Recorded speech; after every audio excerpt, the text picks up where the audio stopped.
This conference will now be recorded. Hello, good afternoon, and welcome to today's GRN webinar. What better way to spend your lunch break for the next 60 minutes or so with some brilliant panelists represented from organizations such as IBM, John Lewis, and SIA. And we're going to be putting questions to them about remote onboarding. But before I introduce our lovely panelists, I'd just like to give some of our new members some background information about GRN. And we have around 30 new members along with us today. So first of all, if you don't know me, my name's Dan Hawes. I'm the GRB Group co-founder, which I co-founded back in 1997 after graduating in business studies from Brighton University. The GRB Group, as we've now become over the last 12 months, has grown to become the go-to platform for high caliber university students, recent graduates, alumni and employers. We have over 40 staff from our headquarters in Brighton, where I am today, and we have over 2,000 clients across all sectors, companies such as Post Office, IBM, Unilever and Ocado, but also several fast-growing SMEs. Our recruitment experts have successfully matched over 8,000 graduates with full-time graduate or executive level jobs. Now, the GRB Group consists of several different divisions. So the Graduate Recruitment Bureau, that's our main recruitment agency division. So we supply graduates across pretty much every sector you can think of. GRN, more of that in a second. I'll give you some more information about GRN. And Graduate Mentor. This was something we launched back in August 2020, primarily to mitigate the effects of the pandemic for young people. So this is a free one-to-one mentoring platform, and we have over 100 mentors on there who've kindly agreed to volunteer and help students and graduates make that first step into the workplace, but with a particular focus on underrepresented and diverse backgrounds of students and graduates. So that's Graduate Mentor, which is a new thing we introduced last year. Rising Stars, this is our pick of the top 50 final year students from all over the UK. So we showcase 50 final year students from a variety of different universities. And this gives you a shop window, I guess, into the caliber of the candidates that we have registered with GRB. We also have a monthly podcast where we interview 3 students called Student Diaries. So this gives you some insight into what it's like to be a student right now when you can't perhaps see them on campus, career fairs or events. This gives you a quick way to tune in once a month and hear from 3 students. We also have a variety of LinkedIn groups where we talk to graduate recruiters. So not much really happens in the industry without us knowing about it. We know in this relatively small world, most people who are involved with graduate or early careers recruitment. We also have 2 other divisions that focus on executive level recruitment. So these are for organizations looking for graduates with up to 5 years experience. Cortex on the IT side and Metrica on the analytical side. So there's a quick overview of the GRB Group. I promised I'd mention a little bit more about GRN. So for our new members, welcome to the group. If this is your first webinar, this was actually set up back in 2009. So over 10 years ago, initially for clients of GRB, that's steadily grown to include other associates and friends within the industry. Our aim is to bring together HR advisors, HR business partners, recruitment directors and talent leads to discuss current topics presented by a mix of relevant and influential speakers. So the idea is, as a member, you get to share best practice in a confidential environment, enhance your learning and ultimately help you become better graduate recruiters. I just checked before and we have 2,962 members. I've been reaching out to some new members on LinkedIn this morning, so hello and welcome. We're delighted to have you here today, as well as our existing members. So we have a nice broad range represented today from FTSE 100 firms but also from many fast-growing SME recruiters. But they're all sectors, so we have a very nice blend of different levels of experience and different size of organisations in the room today. Now, as a member, you'll receive invites to our webinars, and they are invitation only. We also have other special events throughout the year, usually social events, and when circumstances allow, we will start those again. You have access to our LinkedIn forum, so lots of opportunity to speak to other members and to speak to our panelists, in fact, after the event. We have a blog we update regularly. We put out polls and surveys and also a quarterly newsletter. So it is free to join. We do have the option to be a VIP member, which for £299 per year, you can get some extra benefits. So if you are interested in that, do drop me a line. So who's in the room today? So everyone who has registered for the webinar today, and there are over 170 of you today, I look at your job titles and I put them in a word cloud, and you can see here that most are involved with early talent, management level, graduates, apprenticeship recruitment, and we do have some career service members here as well today. So welcome to you as well. So really nice mix. And that's by design, because we want people from different backgrounds to get involved and benefit from these webinars as we move forward. So you are able to put your questions in the chat, which I'll refer to at the end for our panelists. But I already have some questions that members have sent to me that I'll be starting the Q&A with in a second. Now, the agenda. So once I've finished, we'll hand over to our three lovely panelists. And as I said, they're all representing organisations heavily involved in early careers recruitment. So John Lewis, we've all heard of them, IBM and SIA. So different sectors, all with interesting insights to share with you about remote onboarding. So we'll aim to have this done by 1:30. I'm sure time will fly by, but if it goes over, that's fine. Hopefully some of our panelists will be able to stay on a little bit longer, but let's see how it goes. I'm going to hand over now and introduce our panelists. So here we are. We have Catt Golding, Graham Jeffrey and Alex Thomas. So first of all, perhaps you could kindly introduce yourself and explain some of your background in early careers recruitment, starting with Catt. Of course, yeah, so thank you, Dan, for that introduction. So lovely to virtually meet you all. My name's Catt Golding. So I'm a partner and resourcing delivery manager at the John Lewis Partnership, and I've been at the partnership for around 2 years now.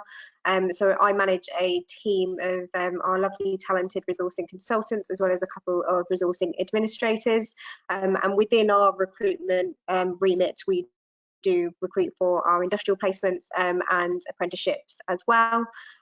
Prior to joining the partnership, I worked for Mars for around 7.5 years, and within that 7.5 years have 4 years of experience, both in end-to-end recruitment for graduate, apprentice and intern programs, as well as program manager experience. So lovely to be joining the session. Super, thank you very much, Catt. Graham, could you kindly introduce yourself and give some background on your experience in early careers, please?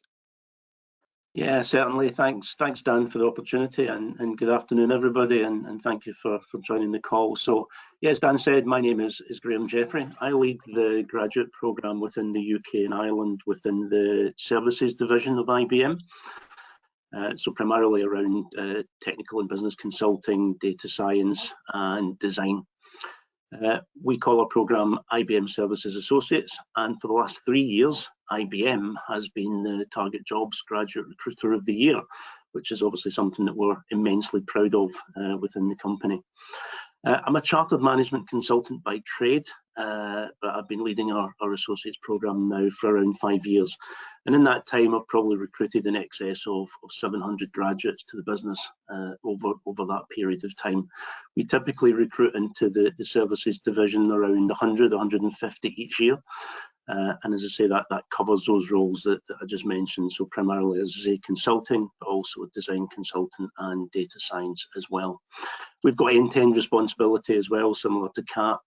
So we cover it almost right back to campus attraction, all the way through recruitment, through pre-onboarding, onboarding, initial training, and ultimately through to the deployment to our clients. So yeah, really excited to be here today and hoping to share some of our experience and pick up some tips myself. Super. Thank you very much, Graham. Alex, over to you. Yeah, glad to be here. Thank you very much for inviting me. I'm the HR and recruitment manager. Sometimes I switch those words around apparently for SIA Partners UK. So we are the UK operation of global management consultancy headquarters.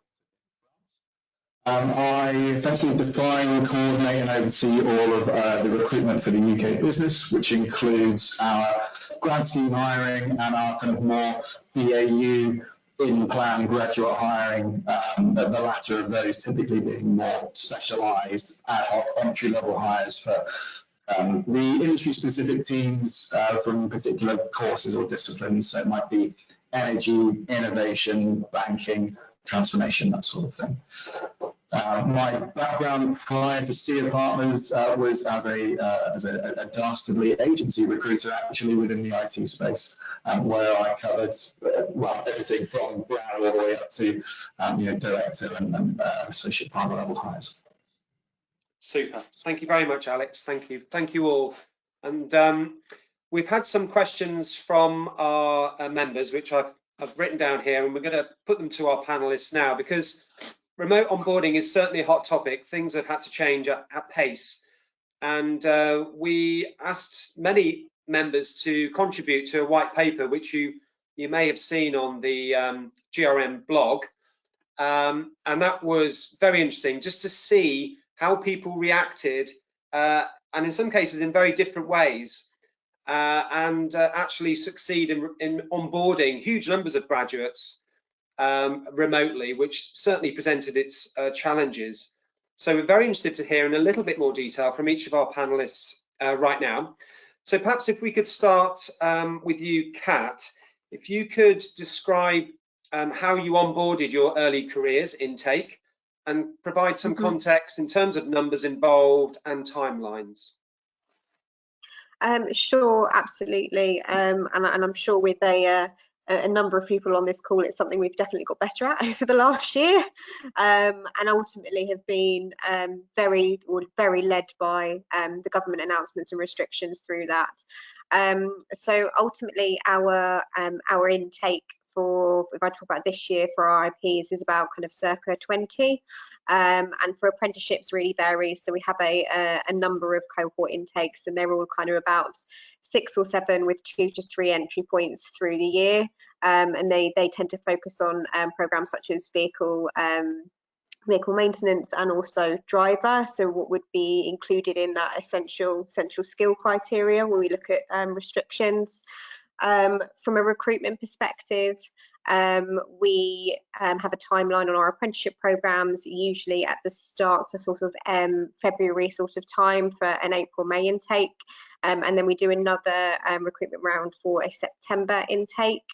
From an industrial placement perspective, we initially started recruiting towards the back end of last year for an intake of this summer, and the reason behind that is largely kind of really gearing ourselves up and wanting to make sure we take the time to review our learnings and get our approach right, both from an end-to-end scheme offering and from an onboarding perspective.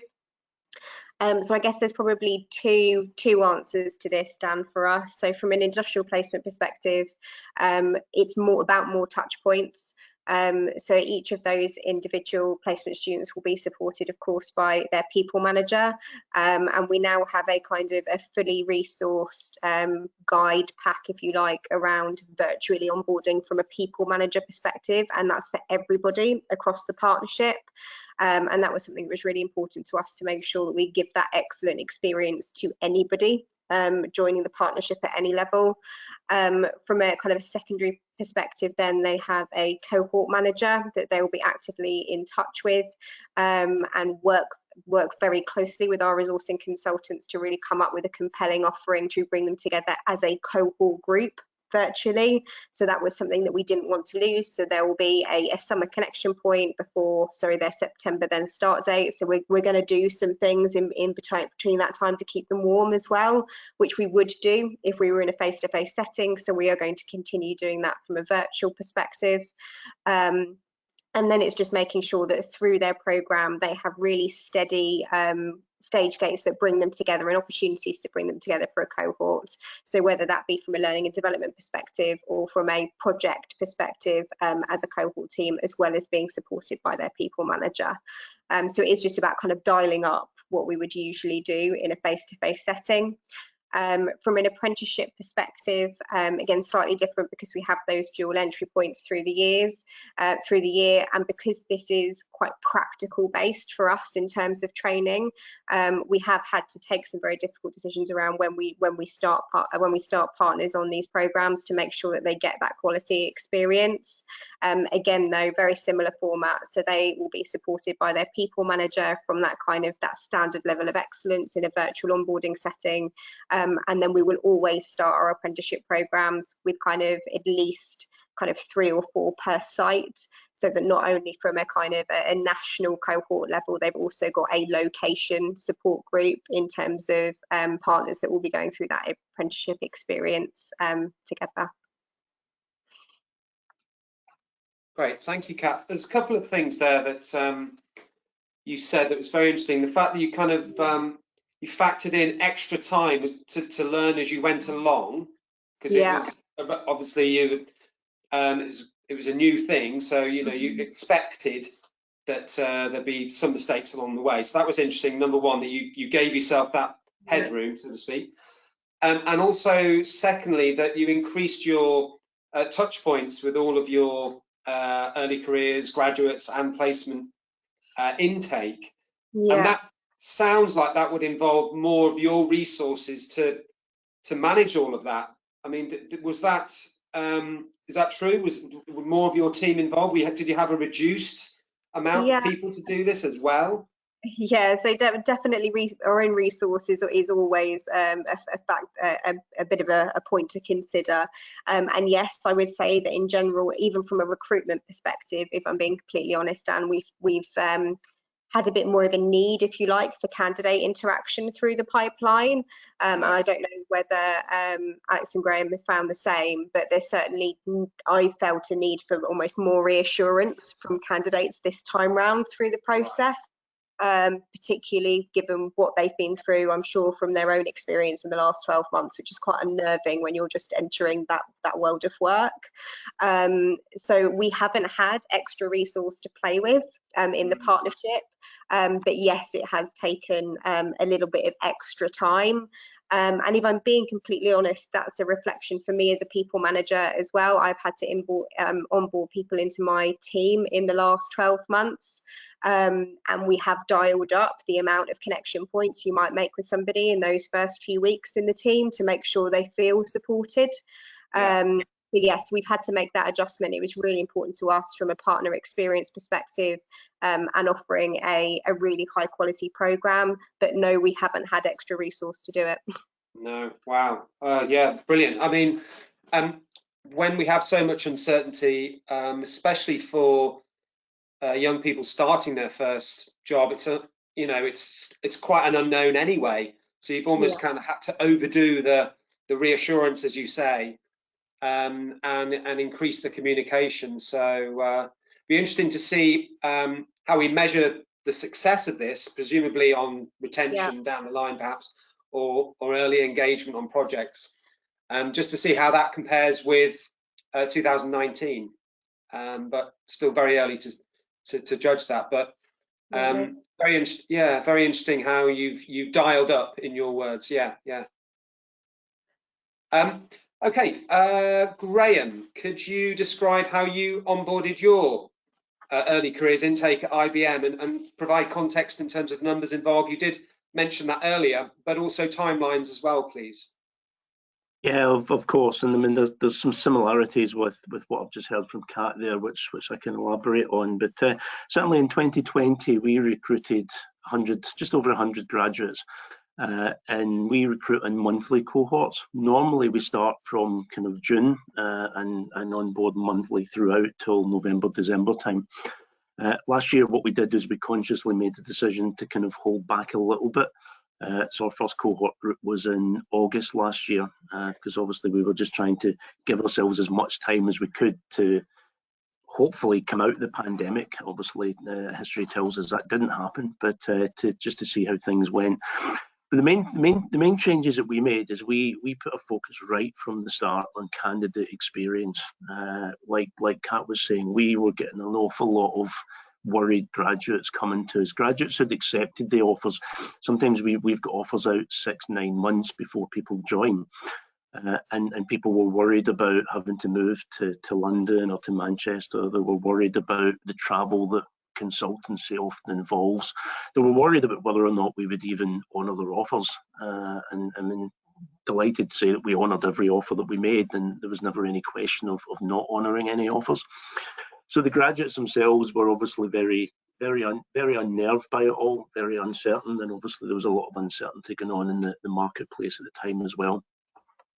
So we enabled a process of early engagement, and we started that from roughly almost 3 months out from the starting date. And we made use of an instant messaging tool called Slack, which a number of folks may use or have heard of, and that was brilliant, because it allowed us you can create a Slack channel, you can create different groups for the different cohorts, and it allowed us to get people connected many months before they joined, so that they could be connected with the people that were joining in their cohorts. We could get them connected to some of the key stakeholders in the business. We could get them meeting the onboarding team. We did a lot of work in the lead up to that. So we ran a kind of introduce yourself WebEx call with them about 7 weeks before they joined, so everybody could introduce themselves, share their interests, understand their interests. We were able to feed out information. We were able to feed out some good information around background IBM reading, get them introduced to some parts of the business. Different things that we did as well around kind of icebreaker sessions. So we kind of did a kind of 2 truths, 1 lie session. We potentially did some online games, that type of stuff. So really just to get them engaged and collaborative and really feeling comfortable. We also sent them a welcome box. So we sent them a welcome box about 4 weeks before. So simple things in it really, but obviously a branded lanyard, branded pen, notebook, just a welcome mail from myself, a welcome mail from senior management as well. Again, just to try and ease ourselves into the process. We would also send out remotely the laptops and mobile phones, so the equipment that we would do. And rather than building those in the classroom as we normally would, we recorded a video and we sent a video out, so YouTube style, to just talk them through that building process. And then we were available in Slack while they were doing that. So if they had any immediate questions or any strange error messages popped up or anything, the team was on hand to be able to support that as well. We also had to adapt our onboarding. So we normally onboard for 3 days in our London office, and it's normally a very busy 3 days.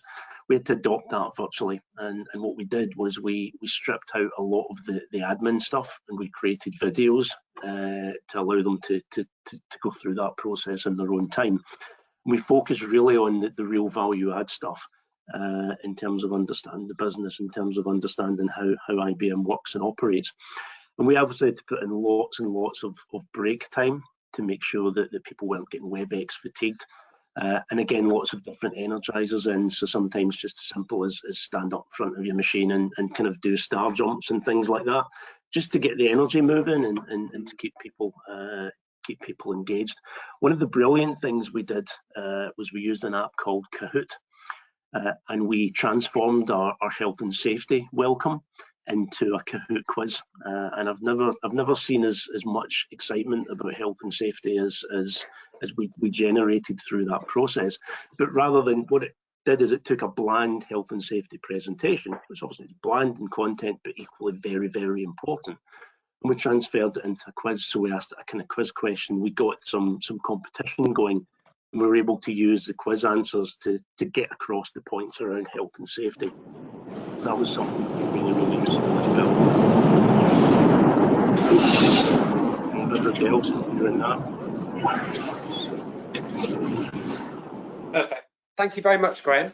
It's interesting how you're able to gamify some aspects of your onboarding, which normally might be quite dull. So, like health and safety. So that's very important, especially when you're not able to see people face to face, to have that engagement level at all steps of the process to make sure they are onboarded. Because the idea is that you're sharing this information that they understand about the organisation, understand about their role, and all the other terms and conditions, but also there are the cohort, and that replacing that kind of that social cohesion when everyone's starting at the same point is so important in many ways, not least retention, but certainly looking for ways to virtualize that social element has been quite challenging, where you are limited. There's no two ways about it.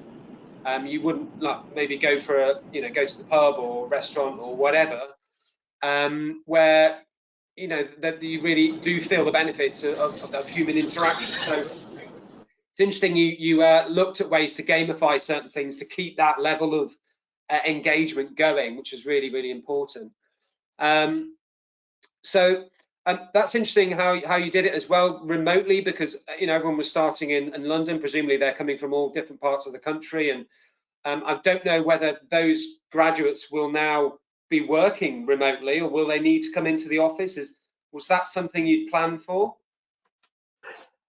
Yeah, so I mean, they're still working remotely at the moment, because obviously that's been the IBM policy for working really since that period of time. It's something that we're just keeping an eye on a month-to-month basis. Obviously, right. We're in a situation now where some lockdown restrictions are easing, and the government route out of roadmap is being followed. As a corporation, we're keeping a very close eye on that. Health and safety of our employees remains a #1 priority.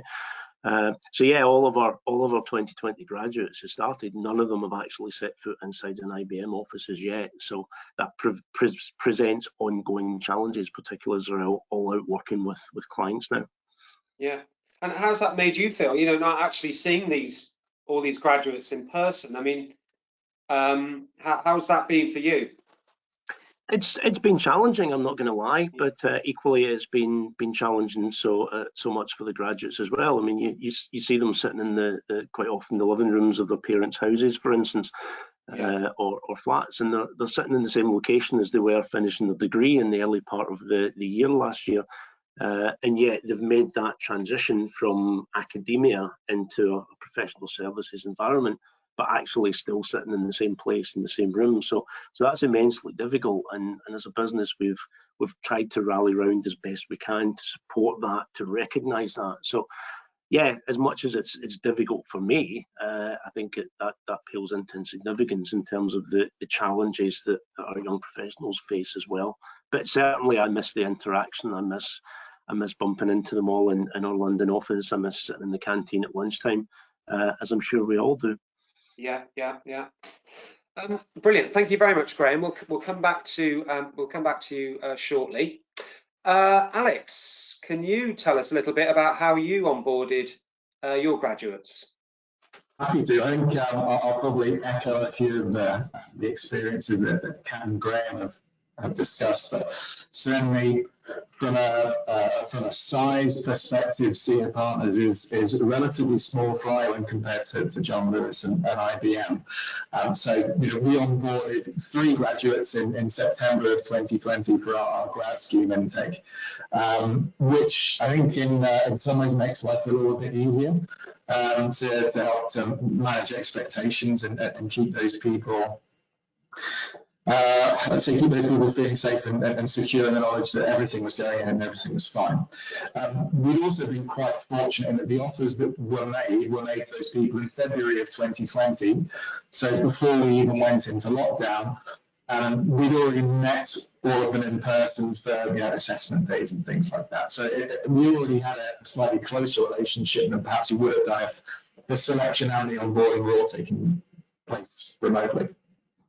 Right. The landscape between making the offer and the start date was quite changeable, to say the least.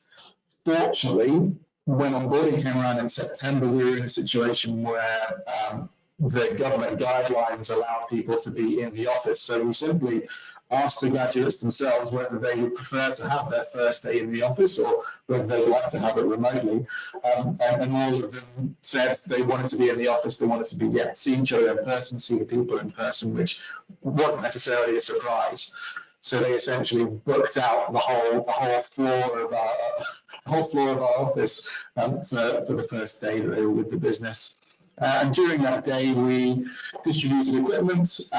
We held our normal HR, IT, finance onboarding sessions, and then we had a few intro sessions as well with the CEOs and with some of the practice leads, just to kind of introduce them to the business in more detail than they would have done during the recruitment process. And those sessions, they were delivered through a mixture of in-person and video conference, depending upon the preference of the person actually leading that session.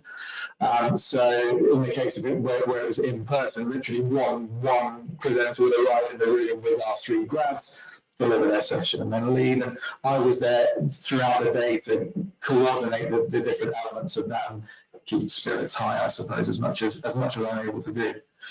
In the end, I think in terms of that first day, the split was about 50-50 between in-person presenters and virtual presenters. But after that first day, we all went to fully remote working. Our onboarding period is 2 weeks for the grad scheme, and they are spent mainly in a combination of training sessions delivered via, in this case, video conference with internal trainers, or with an online training platform that's run by our HR team over in France. So from all of that, they start to pick up the core consulting skills. They have a lot of touch points with one another as a cohort, as a group. So they're starting to build their relationships with one another, which we feel is really, really important for them to feel comfortable and certainly in a virtual environment to have people that are going through that similar experience. So having a Teams channel, they can chat to one another privately. They don't have to worry about what they say and who's reading it. They, at the end of the 2-week onboarding period, though, we take all the skills they've learned during the training courses, and we have them work on an actual case study together over a 3-day period. So they spend 3 days interacting with one another, doing the back and forth, touching base with their mentors to make sure that they're on the right kind of track. And then at the end of the 2 weeks, on the final Friday, they actually present their case study to more or less everybody in the business. I think out of the 50 people that were in the company at that stage, 45 or 50 people actually came to the case study presentation. And then there's a lot more opportunity then for them to get to know and touch with everybody. So even doing it virtually, I think we come out the other end with quite a positive experience for the grads. And I think as echoed by Catt and Graham, the majority of the job, from my perspective at least, is keeping in contact, a lot of communication, a lot of touch points, making sure that those conversations are open and honest as to what the situation is and what do we expect will be coming up, and also just putting a lot of the decisions into the hands of the grads, because they're the ones that are going to be experiencing it. So we are at a size where we're able to give a lot more flexibility to them from that perspective. There's 3 of them. We are now in the UK and Ireland 100 people. So we're able to probably move our processes and move ourselves around a bit more easily than large businesses like IBM and John Lewis might be able to in some cases. Well, no, despite smaller numbers, as you say, it's still the same amount of work involved and the same processes that other larger firms would use. And it's interesting, you actually had that opportunity to meet them face to face, in a bigger office. with fewer people. So that was a good start for all concerned. And then over those 2 weeks, they had to prepare an actual presentation, a case study by the sounds of it, to 40 to 50 other people within the company. So that's almost preparing them for presumably what they'll be doing in their job as well. So that's kind of a nice exercise for them to do, because that's the new reality. You know, they'll probably be having to do these things remotely when they can't see clients and things like that. So that's very interesting. And presumably, did you say that they're going to carry on working from home? Basically, since then they've been fully remote. Our scheme is rotational, so we have 4 practices. We normally have 4 grads, but we ended with 3 this year. These things happen last minute, and they rotate around the practices throughout the course of the year. So they have 1 permanent touch point, so 1 mentor who follows them throughout their 18-month scheme. And then they have a line manager in each of the practices. And at the end of each 4-month rotation, they have an appraisal. So you've got quite a lot of touch points and quite a lot of interaction between practice contacts, kind of business mentor contacts, and then an appraisal at the end of each rotation about how that rotation's gone and, you know, areas for improvement for the next rotation. So it creates a lot of opportunities. The structure of the scheme itself creates a lot of opportunity for us to, even in a virtual world, have a lot of conversations and make sure there's always that level of engagement there. Yeah, and you go beyond just the onboarding for the ongoing support. You know, they have mentors and line managers, you know, ready to help them at any stage. So, sorry. And it's got me. Yeah. Sitting here ready and grinning like an idiot at the end of the video camera.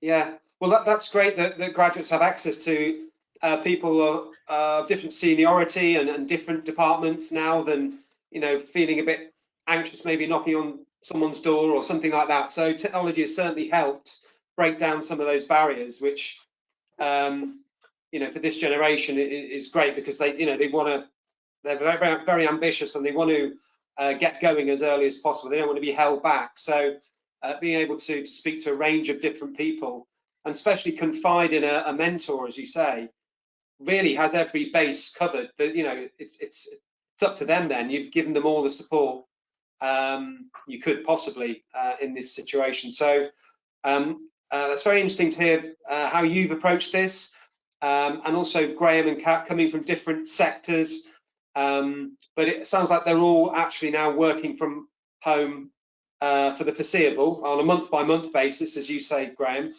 and we'll see how that unfolds. But ultimately, you'd like all your graduates and early talent new starters to be in the office. Presumably, it'd be interesting to see how they feel about it. But ultimately, it will depend on the job and, you know, their performance. But we're in this kind of this middle period. We're all learning as we go along. Now, undoubtedly, there would have been challenges along the way. So my next question was to Catt, first of all, if you could share any challenges you found remotely onboarding your intake this year. Sure. Really interesting. So I think probably the first one is just making sure that we're making any adjustments in safety first. I think Graham probably alluded to that in his previous answer. It is making sure that we are remaining and we remained agile with all of the guidance that was coming out, to make sure that was the primary focus. And on top of that, remaining open and honest with our cohorts as a result of what the impact of that might be, and what that might mean in terms of change of approach, or what might feel a little bit different. And kind of, I guess, keeping that communication open and just making sure that they have the opportunity to feed that back. Kind of IPs and apprentices, so just making sure that we were an ear, and that has been the same through this round of recruitment as well. The second has been, I think, probably a huge amount of fast-tracked work into just making sure that everything is converted and is suitable for virtual. I mean, if take myself back to kind of prior to the pandemic, even things like virtual attraction were things that we were kind of only dipping toes into. And I remember attending a previous GRN where we discussed that, Dan, around how difficult and how effective virtual would be.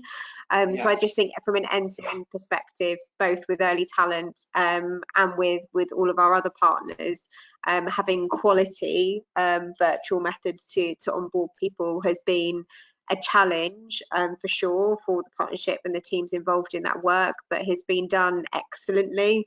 And I think really has been received very, very well, and ultimately makes us more agile going forward. So I think it is about just continuing to take the learnings from each of those challenges, and making sure that we've got a process that our early careers partners are really actively shaping as we move forward as well. We'll absolutely be face to face as soon as we can be, because that is the preference. But in the meantime, it's just about making sure that we are continuing to evolve our approach to be the best it can be. Yeah, sounds great. I mean, for a lot of graduate recruiters out there, the first thought is, what can we use technology for to carry on? But then you have to involve, your IT team, and then there's all the other things that they have to do as well as this. So it needs to be very carefully thought through, rather than just putting an announcement out. We're going to digitally transform all aspects of it.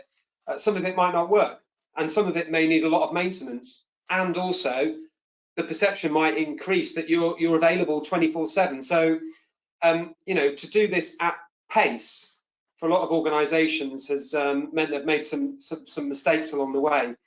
But again, as you've said, you've built in the opportunity to learn as you've moved along, to minimize those mistakes. So that's really good.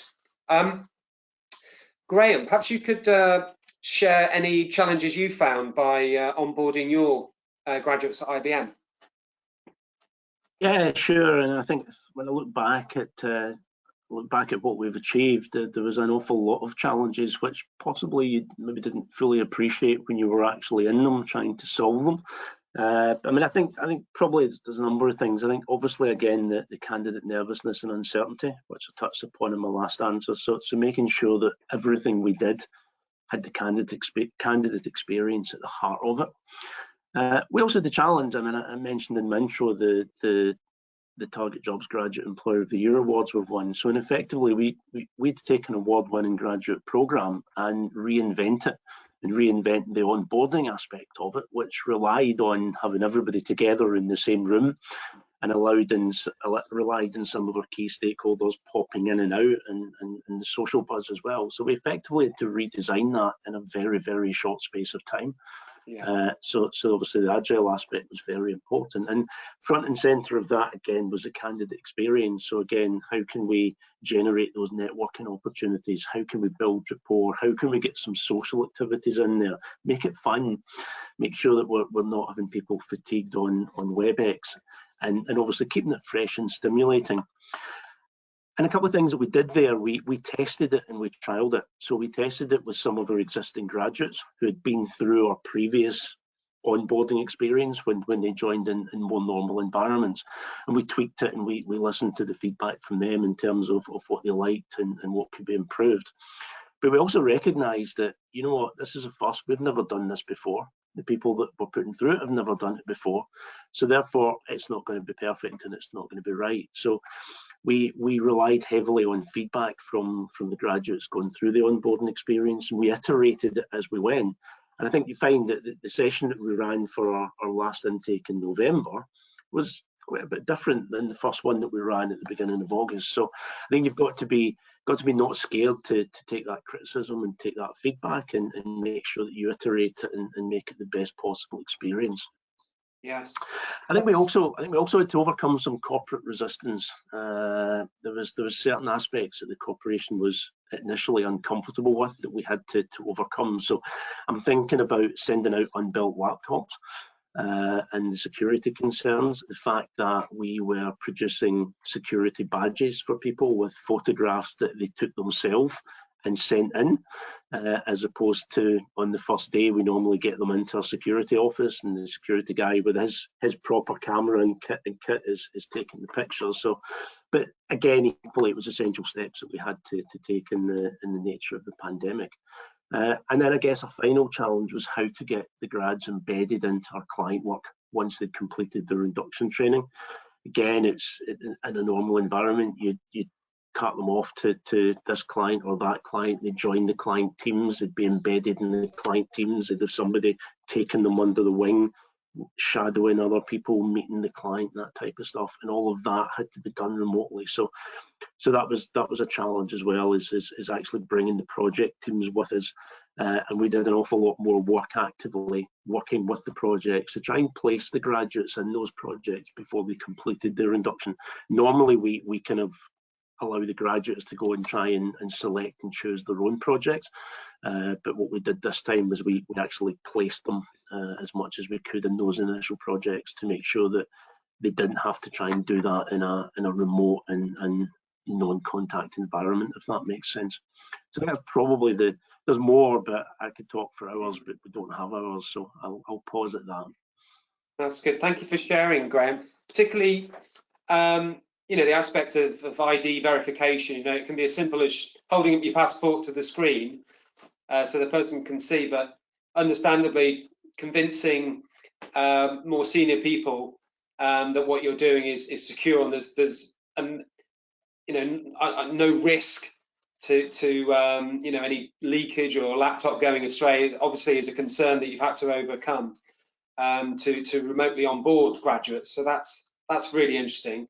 And secondly, about candidate experience, you mentioned that several times, and that's something that some recruiters might think, well, that's not as important right now because we're in a recession. There's hundreds of thousands of graduates. They should be beating a path to our door, and if the experience isn't great, then so be it. But for organisations who take it seriously, and particularly that have a strong brand and someone working for organisations such as IBM or John Lewis, they might actually be customers themselves. So it's interesting that that's still very, very much important that people have a positive experience throughout the whole procedure. So that's interesting and just something that may not be a priority for some recruiters, but important even if you think you can get graduates if they leave the process quite easily. You can't assume that, I don't think. Alex, over to you. So any challenges that you faced when you onboarded? The biggest challenge, I think, for us was the general uncertainty of the environment around us. So one minute we're planning to be not in the office for the onboarding, and the next minute we're planning that we could actually be in the office, but we're not quite sure. We're on X date from the government as to whether we might be able to take a handful of people in. So I think the challenge within that was making sure that again, similar to Graham's comment, that the candidate experience was such that they felt that they had peace of mind, that we were still planning to hire them, and that we were able to say in June, currently for September, we plan to be in the office if this is what you'd like to do. And if it changed in July, then we were able to go back to them. And even if, to be honest, even if we got to halfway through July and nothing had changed, I would still reach out to them all and say, hey, how are you feeling? I hope everything's fine, that sort of thing. And just letting them know that the plan is still the plan as we discussed a little while ago. And just again, making sure that they know that there's a job there for them, regardless of whatever happens, whether it's remote onboarding, whether it's on-site onboarding, the job is still there. I think that was really the biggest challenge, just to kind of know and measure how we were actually going to do this when the actual environment around us was shifting so regularly. Yeah, absolutely. I mean, it's been incredibly hard for businesses to plan and trying to second guess what the government will put out every month, and then trying to feed that down to your new cohort. You don't want to let people down, and not honour job offers and things like that. So it's been very tricky, and you're juggling lots of balls in the air whilst all this is going on in the background. So very unusual set of circumstances for graduate recruiters and organisations to work through this period. So, but you've all successfully done it by the sounds of it, which is brilliant news, and then very encouraging for our other members who tuned in today. What things will you continue, and how are you going to onboard for next year? Perhaps starting with Catt, are you going to formalise anything or go back to what it was like in 2019, or how are you going to onboard for 2022? Sure, really interesting question, Dan, and probably again slightly more taking kind of what we can do with the size of group that we've got. Yeah. I think certainly we will we'll have a kind of a connection for this summer's guys, and that will be virtual. I think if we can be back in the office, then we absolutely will. I think we'll revert to being together physically if we can do. Yeah. However, I think some of the learnings around what we might do, so things like energizers that we might use, or projects which will have evolved through this period, we will probably keep, as well as taking the feedback. So I think there has been some real progress and some opening of doors, I think, from that. One of the things that we're also looking at across the partnership is the role of blended learning, or blended working, which we have again explored and had some flexibility with before, but I think this is brought to life that maybe in the last 12 months we have more of a capability to do that and support that as well. So I think that will be a positive move moving forward, not just for our IPs, but also from a partnership perspective. Apprentices again slightly different because of that on-hand or learning and that in-person learning. So we will get those cohorts back in as soon as possible, because that's such an important part of their learning journey. So yeah, I would say that it's almost a blend, I would say, of kind of what we've done previously and also what we've learned in the last 12 months. I don't think it will be a full revert back. I think there have been some really important learnings in terms of how we connect and onboard partners through this time period. Okay, thank you very much, Catt. I'm going to guess that Graham and Alex may have a similar answer, but I could be wrong. Graham, how are you going to onboard for 2020? 2021, surely. Yes, 2021. I was getting confused by the years there. Sorry. Yeah, no, I mean, and similar to Catt, I mean, I think our assumption at the moment is 2021 is still going to be largely virtual. Right. Again, health and safety remains a top priority. And we've got monthly cohorts joining us every month this year from June onwards. So we are going to look at it on a month-by-month basis, on a cohort-by-cohort basis. I think it's almost certain that June and July will be virtual. Because obviously the government's roadmap doesn't get us out there until at least the 17th of June, I think, right, for the last restrictions. So we'll look at it on a month-by-month basis. We work closely with our corporate return to work team as well, and obviously the government requirements around the roadmap. But we are hopeful that certainly before the end of 2021 we can get some form of return to face-to-face onboarding and learning. Right. I think that said, though, in the way that the new normal will change, we will definitely retain some of the aspects of what we've done. I think the collaboration that we do 2-3 months before people join has been brilliant, and we will retain that for sure. It's an absolutely wonderful thing to do, whether people are face-to-face or virtual. So we're going to continue to do that. We've also created a lot of effort around the Slack and Kahoot, as I talked about, and we'll never go back to an old health and safety presentation after doing that on Kahoot, so that will stay. And one of the things we created as well is a lot of the materials we normally gave out in the classroom that we did on day-to-day or session-by-session. We created we called it Associates Armour, but it's basically a one-stop shop, an internal website where all of those assets were stored and created, and we'll continue to utilise that. Having developed that, we'll continue to utilise that, and that will actually save us effort setting up for each onboarding session, because we don't need to pull those materials down. We can just point people to them, and they can go and get them for themselves. And I think the Energizer sessions for sure will stay as well. So I can see our future model being a bit of hybrid.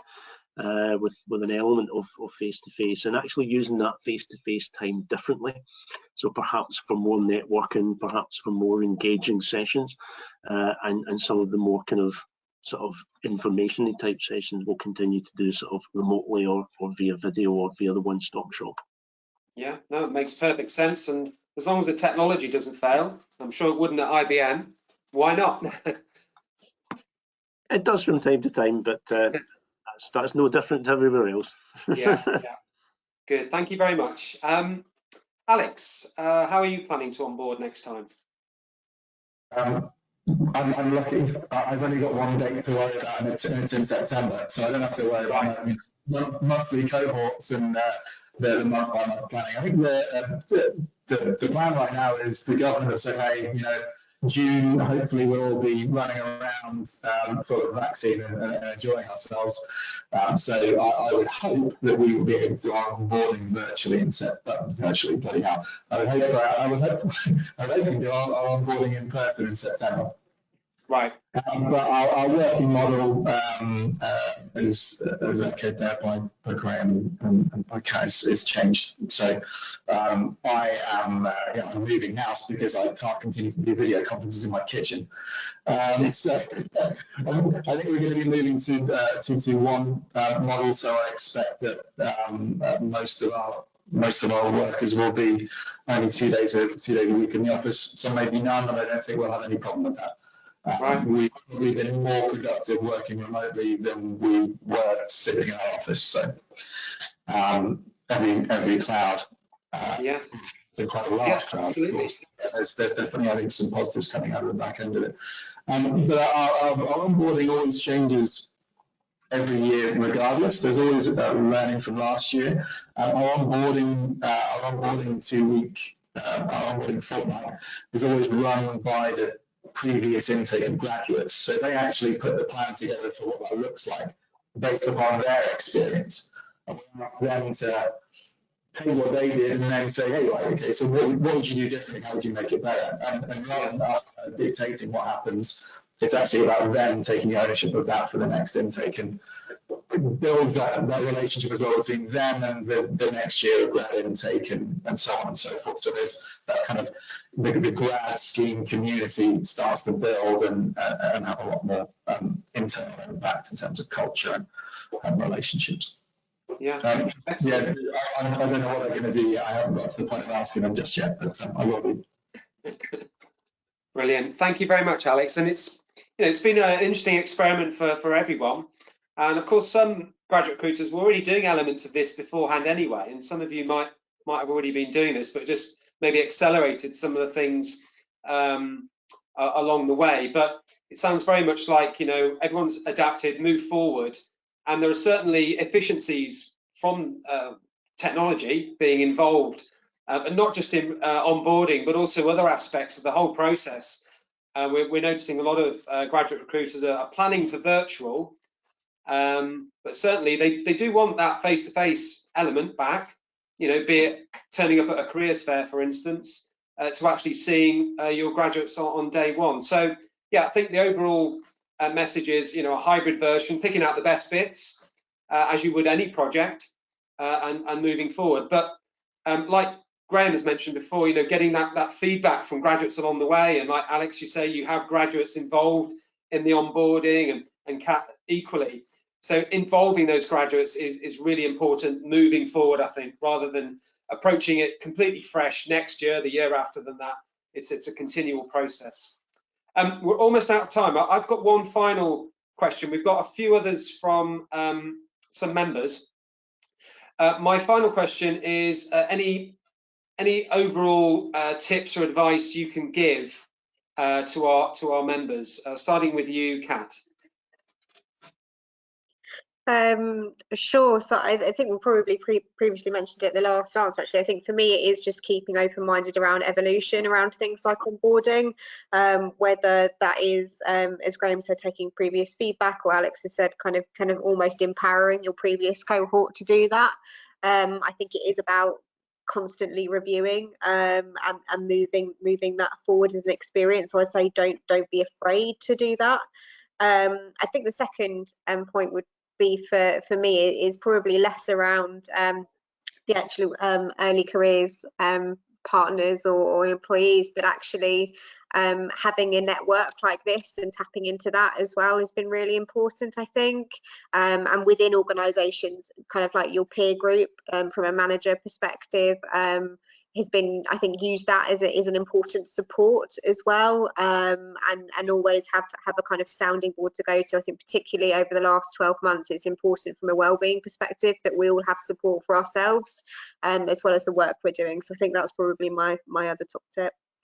Yeah, that's interesting, Catt, because we've got members who are, working from home trying to do all this, and it's very easy to feel like you're in a silo, that you are on your own doing this, but there are opportunities to connect with other graduate recruiters and find out how they're doing it. So that's really important, and something you'd normally get maybe by going to a conference or a networking event, and talking over coffee about things like this.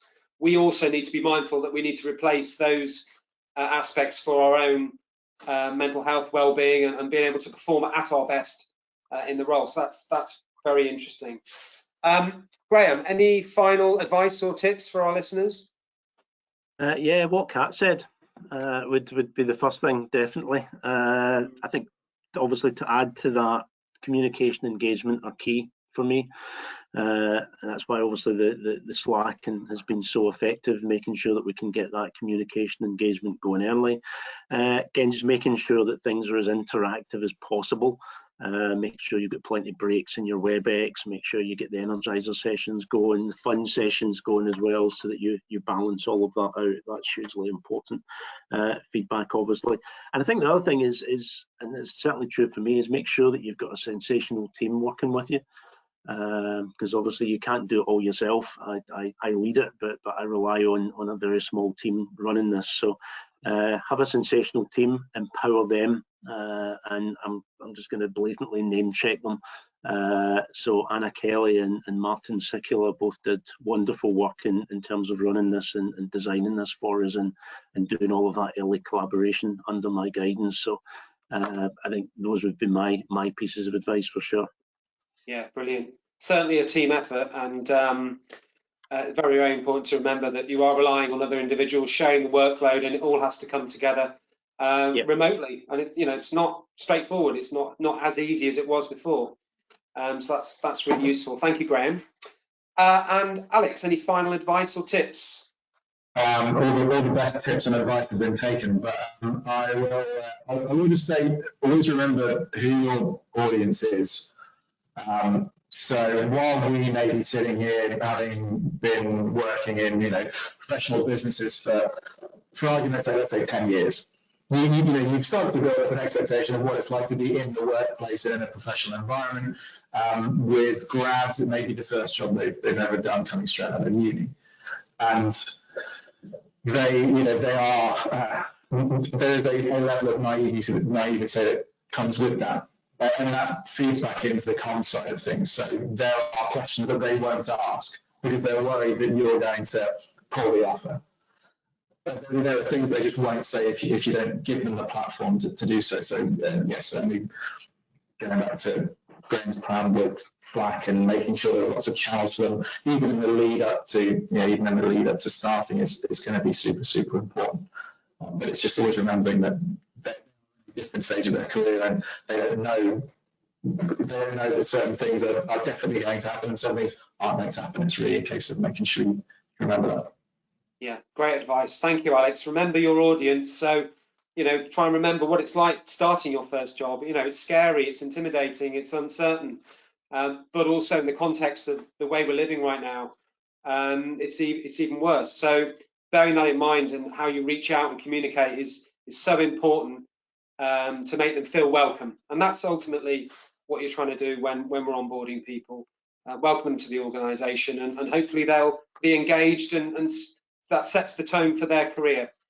Thank you all very much. Now we do have a couple of questions. I think I'll put those on the LinkedIn forum because we're almost out of time now. If that's all right for our panelists to kindly jump on the platform, just maybe over the next 24 hours, just make themselves available for any questions our members would like to put on the forum. That would be wonderful. But thank you all for sharing your insights today. It means a lot and is a great opportunity for our members to hear from some very prestigious organisations and how they've managed to work through this tricky time. So the debate will continue on our LinkedIn forum, and I encourage all our members to visit that on LinkedIn and put any questions you may have to our lovely panelists for the next 24 hours or so. We've also recorded this, so if you want to listen back, I'll be uploading the GRN YouTube channel shortly, so please do visit that, subscribe it for future alerts as well. And all that remains for me to say is our next event is on Wednesday the 12th of May with a Compass Group. Now we've yet to decide the subject, but we've confirmed the date, 12th of May, 12:30 till 1:30. So we'd love to have you along for our next GRN webinar. So thank you all for coming along today and giving us your time. And thank you once again to our panelists. And we'll see you next time. Thank you. Thank you.